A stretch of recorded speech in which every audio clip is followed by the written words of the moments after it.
My dad died a hero when I was 6, saving someone's life. Grandma's health was failing, and debt collectors kept showing up at our door. But no matter how poor and tough life got, my mom never remarried. She always said my dad was a hero. She told me to be like him, to always do good. One weekend, a wealthy classmate I'd helped invited me to spend the weekend at her place. "Dad, honey, open up. I brought a friend home." She knocked on the door and shouted, but when the door opened, I saw it. Her dad had a face that was identical to my dad's. "You must be Skylar, right?" Brooke Stone's dad greeted me warmly and politely. The resemblance was shocking, absolutely uncanny. I stared at his face, stunned, rooted to the spot. The familiar features, the slightly downturned corners of his mouth, and especially that triangular scar beneath his eye. Aside from a few more lines of age, he was almost identical to the man in the photos my mom always reminisced over. Even his English had a subtle hint of the regional accent I knew so well. "Sir, are you from the southern area?" I asked instinctively. "How did you know that?" He looked at me in surprise. "But I left over 20 years ago and haven't been back since." 20 years ago? My dad disappeared when I was 6. It had only been 16 years since then. The timing didn't quite add up. Did my dad have a twin brother? Or could there really be two unrelated people in the world who looked exactly alike? I followed Brooke into the guest room, still feeling deeply unsettled.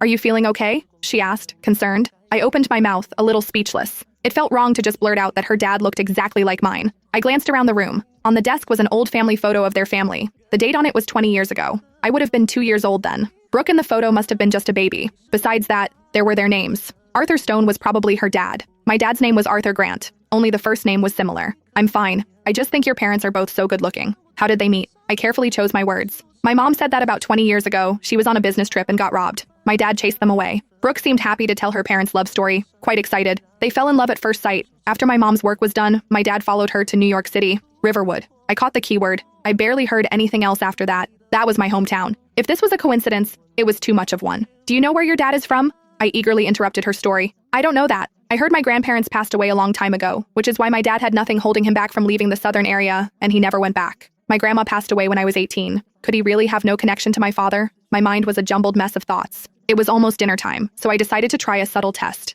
At the dinner table, I casually brought up the story of my dad dying a hero saving someone. Hearing that, he snapped his head up, his mouth twitching slightly. That expression, it was so much like my dad. Maybe Arthur Stone was the supposedly deceased Arthur Grant. Learning my dad wasn't dead, my first reaction wasn't joy. It was shame and burning anger. I wanted to grab him by the collar and demand answers. Why didn't he come home if he was alive? He disappeared underwater when I was 6, but Brooke was only 2 years younger than me. Even if he didn't care about my mom and me, what about Grandma? Did he not care about her at all? Recalling the beautiful face of the woman in that family photo and Brooke's casual mention of her maternal grandfather's prominent status, I ultimately swallowed the questions on the tip of my tongue. Whatever the answer, it would only be humiliating. "Sir?" I asked. "You must be very happy to have a daughter like Brooke, right?" I thought I heard him let out a subtle sigh of relief. "Happy? Yes, but raising her costs a fortune." He took my words, his voice betraying unconscious tenderness and indulgence. "I see you as a daughter too, Skylar. Tomorrow I'll take you two to the mall."